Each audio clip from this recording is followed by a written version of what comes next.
goes far beyond farming communities. When droughts worsen, food prices rise. When food prices rise, household pressures increase. And when agricultural output falls, import dependence grows. So, tonight we ask whether Jamaica is moving fast enough to protect its food security in a changing climate.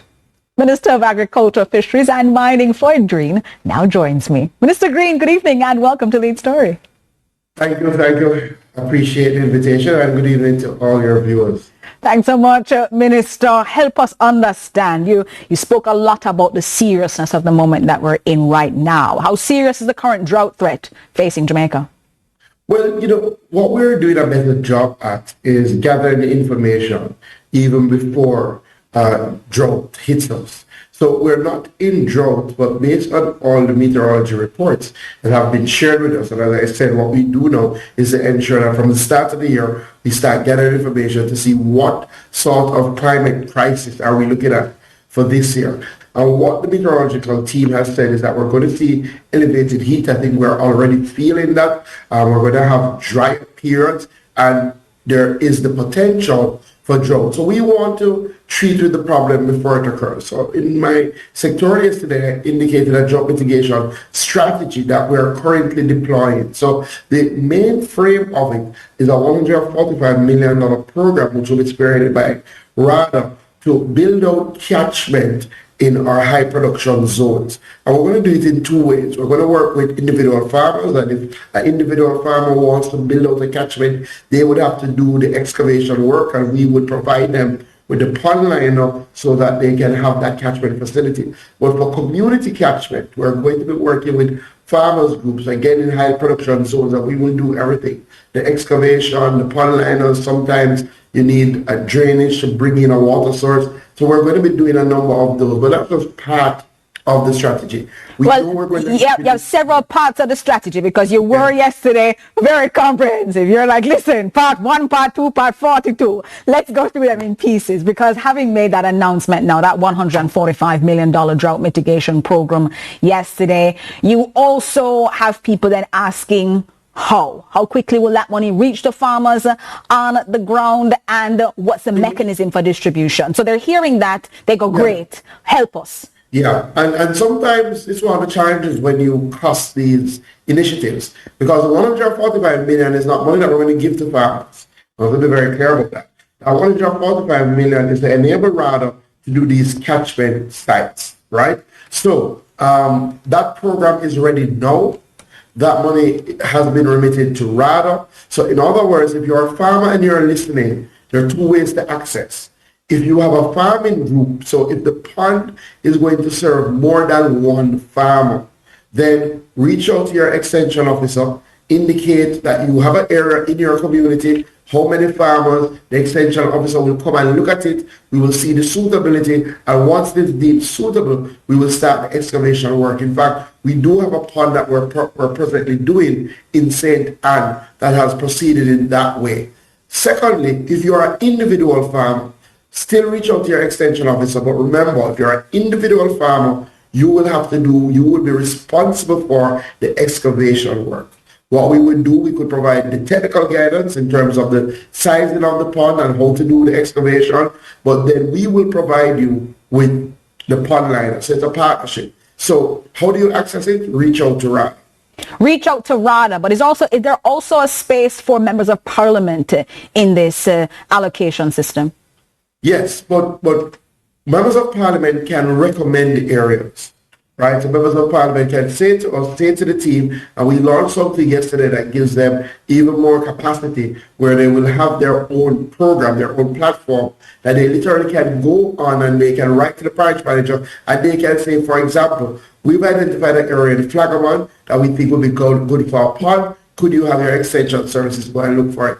Outside of that, we're making some direct allocations to the MPs, not for the ponds, but to help farmers with like tanks, drip hoses, or if they have farmers that are in need of trucking water now, they could use that allocation to truck water. How do you prevent it then from becoming not an agricultural support exercise, but a political distribution one? Because that's always going to be a concern for individuals. And you see, we use multiple models.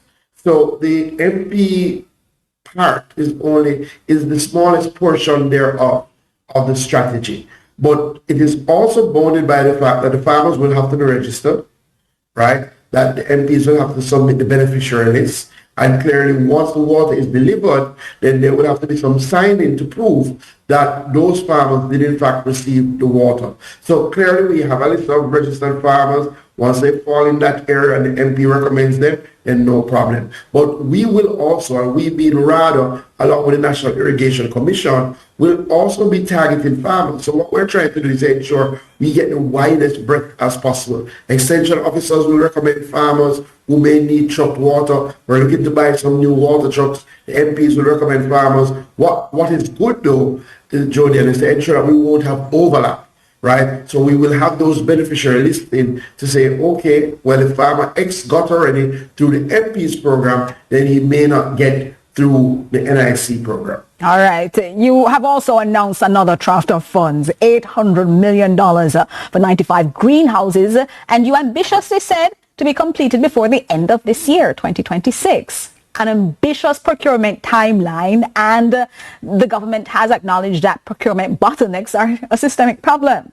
The Hurricane Melissa donation audit table this week is evidence of that. So how does this greenhouse program, nice timeline, great plan, avoid the same delays so you don't come and tell me, Jody, sorry, 2027, 2028 is in fact the new timeline? Well, because the contracts have been signed already.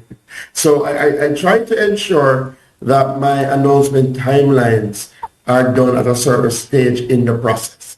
Clearly, we've been working on this for a while, I can tell you. We've been working with JSIP and the Jamaica Bauxite Institute and our mining companies. What I didn't say in Parliament yesterday is that all of these greenhouses will be located on former mining lands that were mined for bauxite, that are under the purview of the companies. So we're putting together the community councils, we're putting together the mining companies, Jamaica Bauxite Institute, and JSIP. So the announcement has come at this stage when the contracts for all those greenhouses have already been signed. So the clearing work has already started. We've met with the bauxite companies because they also have a role to play in clearing. You can't forecast delays, so there may be delays, but I think the time frame is set. So we do expect to complete those 95 greenhouses by the end of the year.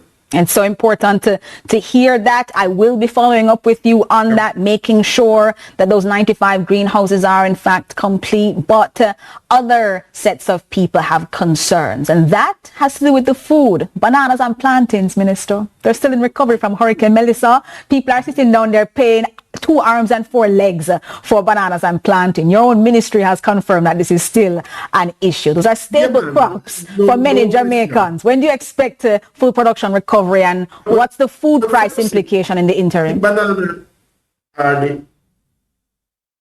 Minister? So firstly, I think banana and plantain are the only crops now that consumers may be still complaining in terms of price. Oh, we've seen it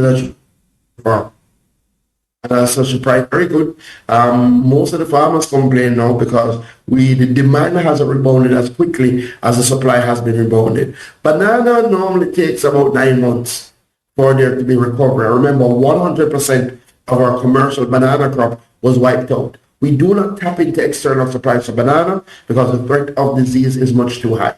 So what we do is quickly engage our banana farmers to get them back up and running. So after Hurricane Beryl, we put in place our comprehensive program to address not just our commercial farmers, but our small farmers, partnered with the Banana Board and RADA. We've done the same now with Hurricane Melissa. So I do expect that we will hit that 9-month time period. And right now, bananas are re-emerging. So we are at about 6 and something months, going into 7 months since Hurricane Melissa. Bananas are re-emerging. I've seen those bananas. I've spent the 4 arms and 5 legs to get them, but people are looking and saying it hard, Minister, to spend almost $2,000 for some banana. 9 months. So Hurricane Melissa was October. You can work your 9 months from October, and you will see your banana and plantain rebound. Again, for some things, we just have to work with the chemistry, with the biology of it, right?